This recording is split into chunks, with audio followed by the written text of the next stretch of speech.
Assalamualaikum warahmatullahi wabarakatuh. Selamat pagi anak-anakku sekalian. Apa kabarnya hari ini?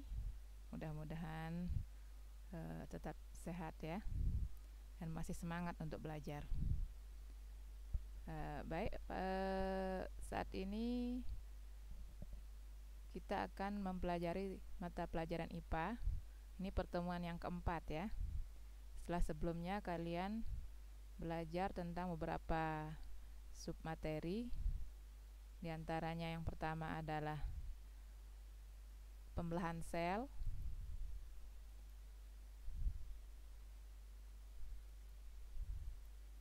ya. Kalian mempelajari tentang pembelahan sel. Kemudian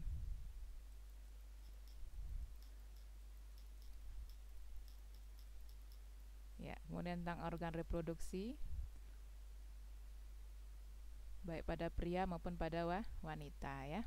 Kemudian pertemuan ketiga kemarin kita membahas tentang peristiwa fertilisasi, kehamilan, dan menstruasi ya.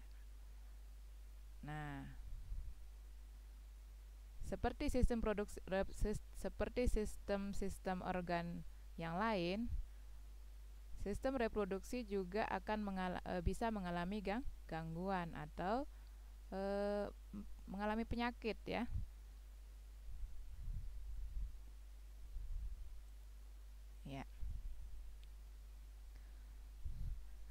Nah, penyakit atau gangguan ini bisa disebabkan oleh beberapa hal. Apa saja penyakit atau gangguan yang terjadi pada sistem reproduksi manusia? Bagi kalian yang sudah melaksanakan tugasnya kemarin, maka tentu kalian sudah tahu ada apa saja penyakit yang disebabkan atau penyakit yang menyerang organ reproduksi manusia ya. Mudah-mudahan kalian sudah mengerjakan tugas semua ya.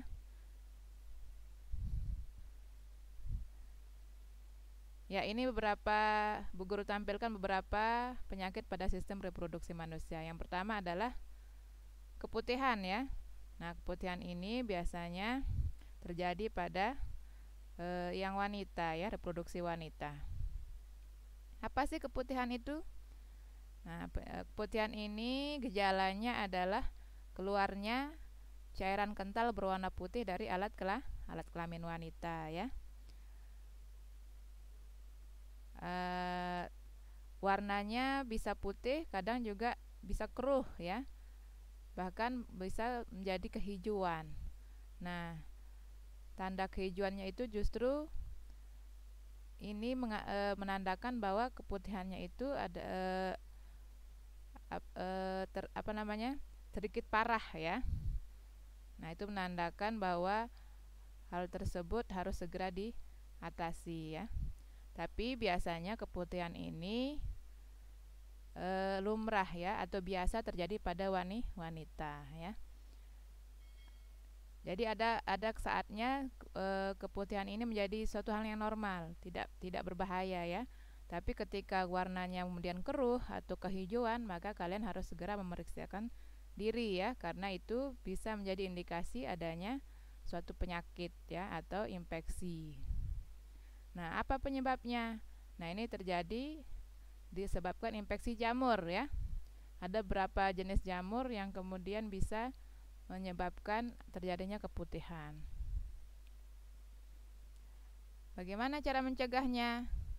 Ya, tentu dengan menjaga kebersihan ya. Kebersihan dari alat kelaminnya ataupun kebersihan dari pakaiannya, terutama pakaian dalam ya. Nah, itu harus dijaga kebersihannya, jangan sampai lembab dan harus sering diganti ya. Kemudian yang kedua, gonore atau kencing nanah.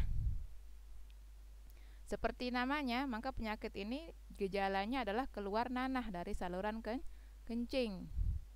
Nah, jadi tidak melewati, kalau pada wanita melewati saluran kencing ya. Kalau pada pria tentu karena saluran reproduksinya dengan saluran kencingnya sama, maka nanah ini akan keluar melewati penis. Nah, keluarnya itu ada sedikit rasa sakit saat buang air ya. Apa penyebabnya? Nah, ini juga termasuk infeksi bakteri. Nah, karena ini bakteri, tentu cara pencegahannya sama, yaitu dengan cara menjaga kebersihan, baik kebersihan alat kelamin maupun kebersihan pakaiannya ya. Cara pencegahan yang lain yaitu menghindari kontak seksual dengan penderita, karena ini penyakit menular ya. Jadi bisa menular lewat kontak seksual atau hubungan seksual ya. Kemudian ada yang ketiga adalah sipilis atau raja singa.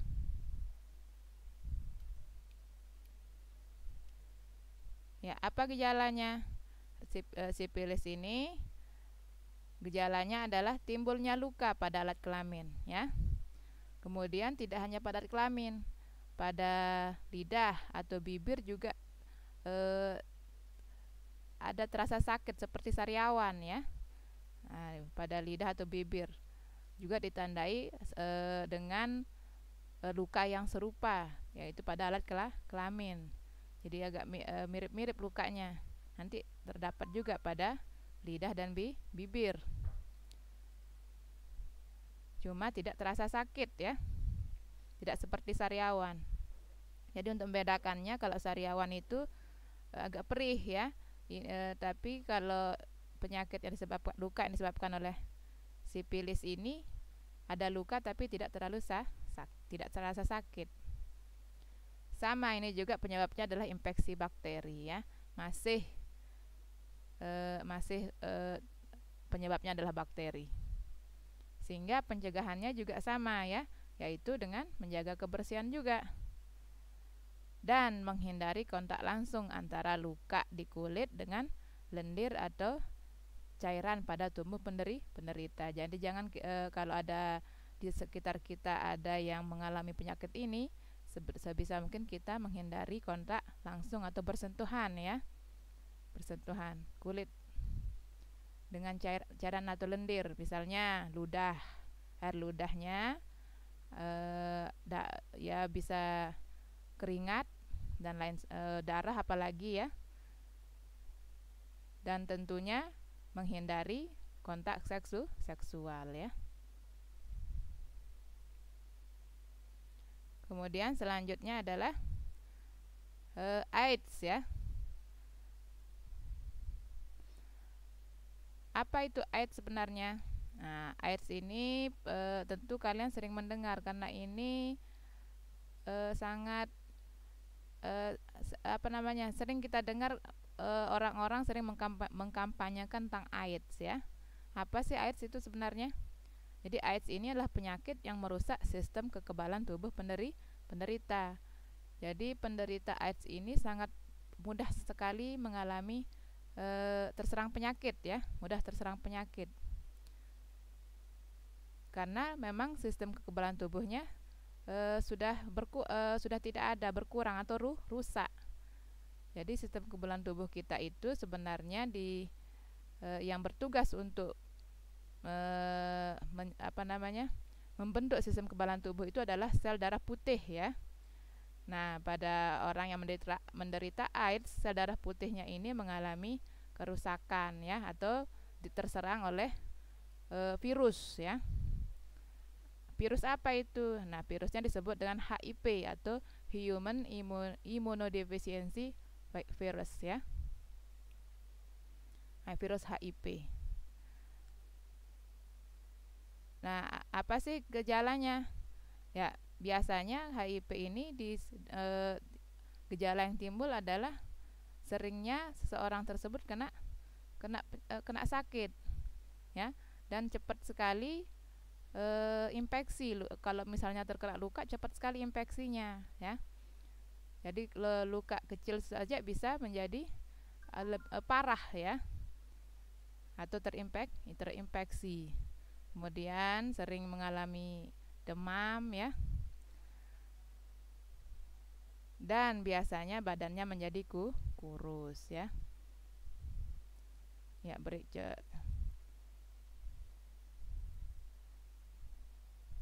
Ya, ini ada beberapa gambar penyakit yang Bu Guru sebutkan tadi. Ya, ini adalah gonore. Jadi gonore itu apa tadi? Ya, keluarnya nanah ya. Keluarnya nanah dari alat saluran kencing ya. Nah, baik pada pria maupun pada wanita. Kemudian sipilis. Sipilis itu ada luka ya. Luka di sekitar alat kelamin maupun ada di mulut dan lidah ya, seperti sariawan tapi tidak sakit, tapi terlihat seperti luka. Nah, kemudian penderita AIDS. Penderita AIDS itu seperti ini, badannya kurus ya. Badannya kurus, kekebalan tubuhnya tidak ada, tapi cepat sekali terserang penyakit sehingga badannya menjadi seperti ini. Seperti orang kekurangan nutrisi ya. Nah, ini penyebabnya adalah virus HIV. Virusnya seperti ini ya. Kalau diperbesar, nah, virusnya ya kira-kira seperti ini, mirip virus corona ya. Ini kalau diperbesar bagian-bagian yang bulatnya, nah, nampak seperti ini. Nah, ini virus HIV. Kemudian selanjutnya adalah herpes. Herpes ini gejalanya adalah timbulnya bintil-bintil berisi cairan di alat kelamin, dubur atau mulut. Nah, ada bintil-bintilnya, ada bintil yang di dalamnya ada cairannya. Kalau agak dipencet itu ada cairannya. Biasanya dia ada alat kelamin, di dubur, bisa juga di mulut, dan ini terasa sakit. Nah, sesuai dengan namanya, ini disebabkan oleh virus. Nah, ini juga penyakit menular ya, sehingga kita juga harus menghindarkan diri atau menghindari penderita ya, jangan sampai terjadi kontak, terutama kontak seksual. Prostatitis. Nah, kalau yang ini karena terjadinya di prostat, sementara prostat itu adalah organ pada reproduksi laki-laki, jadi hanya terjadi pada laki-laki kalau yang ini ya. Jadi penyakitnya adalah penyakit ini menyerang kelenjar prostat. Tetap masih penyebabnya adalah bakteri ya. Ya, bagaimana mencegahnya? Di antaranya adalah mengurangi aktivitas yang menyebabkan iritasi pada prostat, seperti duduk dalam waktu yang lama. Jadi menghindari posisi-posisi tertentu yang menyebabkan prostat terluka ya, atau iritasi. Ya, karena memang organ reproduksi laki-laki ini berada di luar tubuh ya. Jadi rentan sekali mengalami luka ya. Kemudian epididymitis. Nah, ini juga terjadi pada organ reproduksi laki-laki ya, karena epididymis ini adalah organ yang terdapat pada sistem reproduksi laki-laki atau pria ya. Yaitu organ epididymisnya mengalami peradangan ya. Mengapa bisa terjadi peradangan? Nah, ini disebabkan oleh adanya iritasi zat kimia ya. Jadi tentu ini berasal dari makanan atau zat kimia yang kita hirup ya. Kemudian ada komplikasi prostatektomi, mungkin ada semacam operasi ya. Kemudian ada bakteri coliform, disebabkan bakteri. Kemudian bisa juga karena infeksi ya. Nah, pencegahannya yaitu dengan cara menghindari kontak seksual atau bergonta-ganti pasangan seksual ya. Jadi semua yang Bu Guru sebutkan tadi adalah penyakit kelamin ya, yang penularan atau penyebabnya itu bisa karena tertular oleh orang lain ya. Jadi kita harus hati-hati ya.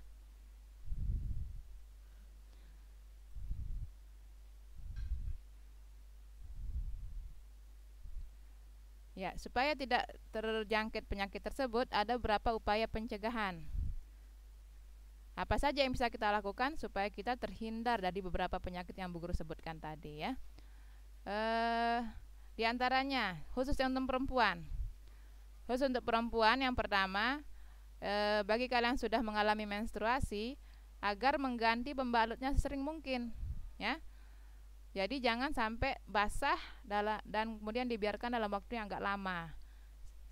Karena pembalut kalian yang sudah basah tersebut tentunya akan banyak sekali bakteri yang bersarang di situ ya, bakteri atau virus, sehingga nanti bisa masuk ke organ reproduksi, menyerang organ-organ reproduksinya sehingga terjadi infeksi ya.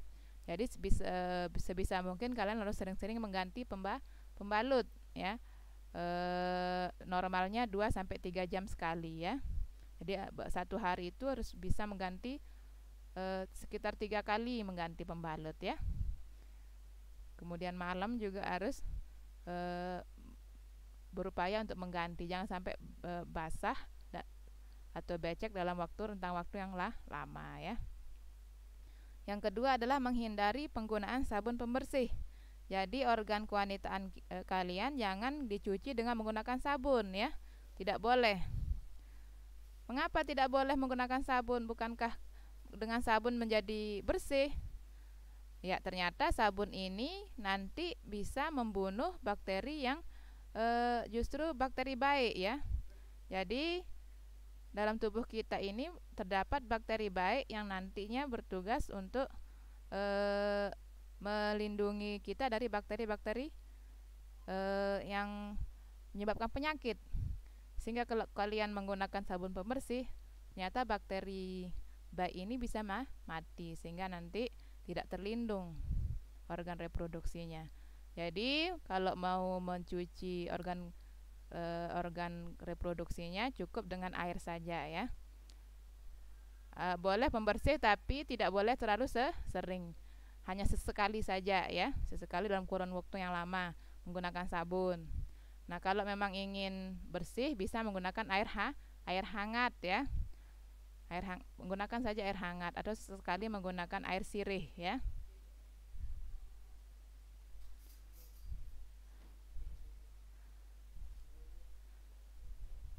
Kemudian tentunya yang seperti Bu Guru sebutkan tadi, karena ini adalah penyakit menular, maka kalian harus menghindari diri dari pergaulan bebas. Yaitu pergaulan bebas ini adalah terjadinya kontak seksual secara bebas ya.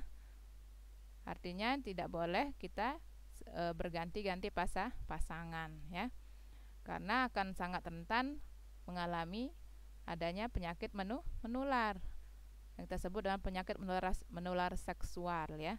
Jadi kalian harus menghindari pergaulan bebas, tentunya tetap dengan memegang norma sosial, norma agama ya, yaitu melakukan aktivitas seksual hanya dengan pasangannya ya, pasangan yang sah. Kemudian khusus laki-laki. Nah, untuk laki-laki ada beberapa hal yang bisa dilakukan untuk mencegah dari penyakit reproduksi. Yang pertama itu mengurangi kebiasaan mandi dengan air panas. Ternyata mandi dengan air panas ini juga bisa menimbulkan iritasi atau membuat organ reproduksinya nanti mengalami infeksi ya.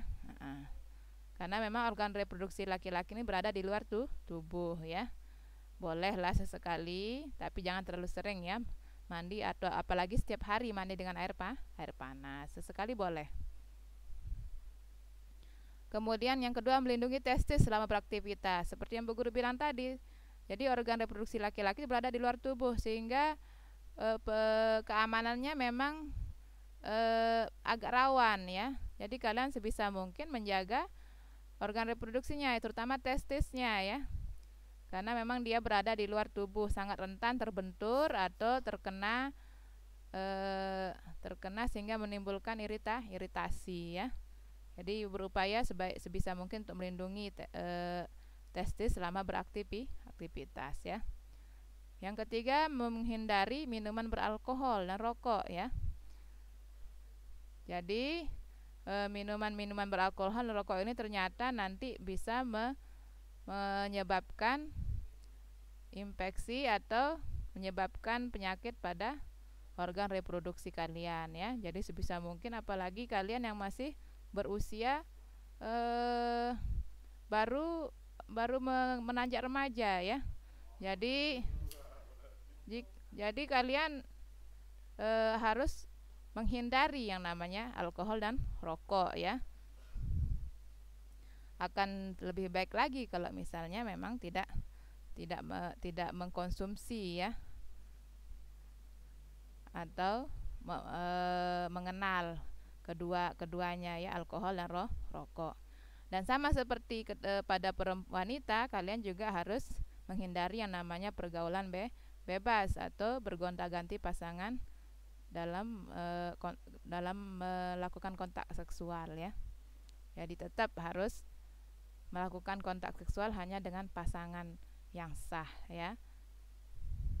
Ya, itu adalah beberapa upaya supaya kita terhindar dari penyakit-penyakit seksual, karena memang penyakit ini sangat sulit disembuhkan ya.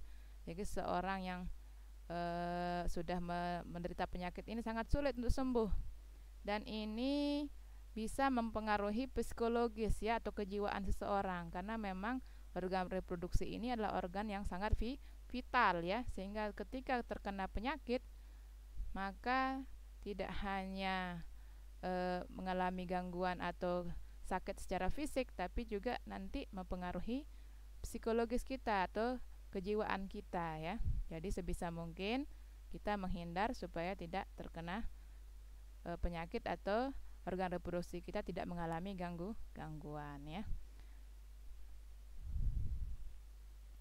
Nah, itu saja mungkin yang bisa saya sampaikan pada pagi ini ya.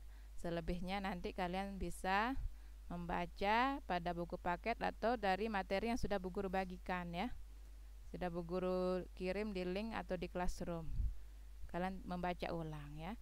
Mengenai beberapa hal yang belum dipahami, boleh silakan bertanya lewat WA ya. Mungkin ada kalian mengalami masalah atau gangguan pada organ reproduksi kalian boleh bertanya ya. Bisa bertanya kepada ibu guru atau kepada orang tua kalian atau kepada kakak-kakak kalian ya. Boleh, karena memang gangguan ini sangat tidak boleh dibiarkan ya, harus segera diatasi. Jadi kalian tidak boleh merasa malu untuk bertanya, walaupun ini sifatnya sensitif ya. Silakan boleh bertanya kepada orang yang dipercaya. Itu saja dari Bu Guru. Dengan ini maka bab tentang sistem reproduksi sudah selesai ya. Maka untuk pertemuan berikutnya kita akan melanjut ke bab selanjutnya ya, yaitu tentang sistem perkembangbiakan tumbuhan dan hewan ya. Jadi untuk manusia sudah selesai. Kalian bisa mengakses tugas dan lain sebagainya lewat Classroom, dan nanti akan Bu Guru infokan lewat WhatsApp grupnya ya. Terima kasih atas perhatiannya. Assalamualaikum warahmatullahi wabarakatuh.